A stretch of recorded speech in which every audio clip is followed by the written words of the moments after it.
د اسلامي امارت رهبر په لومړي ځل کندهار پوهنتون کې وینا وکړه. له پاکستان نه د مالټو 2220 واردونکي توکي بیرته پاکستان ته وګرځول شول. سلامونه ستړي مشه، وخت مو په خیر. پام وکړئ د پښتو نیوز یوټیوب چینل څخه د نن ورځې تازه او مهمو خبرونو ته. د اسلامي امارت رهبر په لومړي ځل کندهار پوهنتون کې وینا وکړه. د لوړو زده کړو وزارت ویلي چې د اسلامي امارت رهبر پرون چهارشنبه په لومړي ځل په کندهار پوهنتون کې په داسې حال کې وینا وکړه چې د پوهنتون استادانو او محصلینو هم حضور درلود.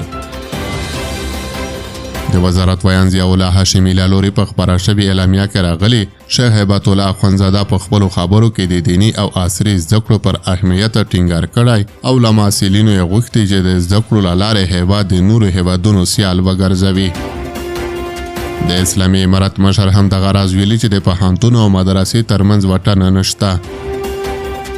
شیخ هیبت الله اخوندزاده زیاته کړې چې فرمانونه یې له قرآن او حدیث اخیستل شوي او له علماو سره پرې مشوره شوې او په خبره یې که د اسلام خلاف وي نه د منل کېږي. وروستی خبر دا چې له پاکستان نه د مالټو 2220 واردونکي توکي بیرته پاکستان ته وګرځول شول.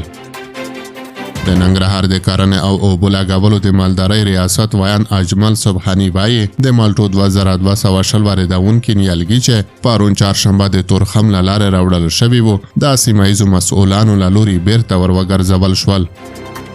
نوموړی وایي ننګرهار کې د مالټو د روزنې ګڼ فارمونه جوړ شوي او اړتیا نشته چې له پاکستان نه د مالټو نیالګي وارد شي.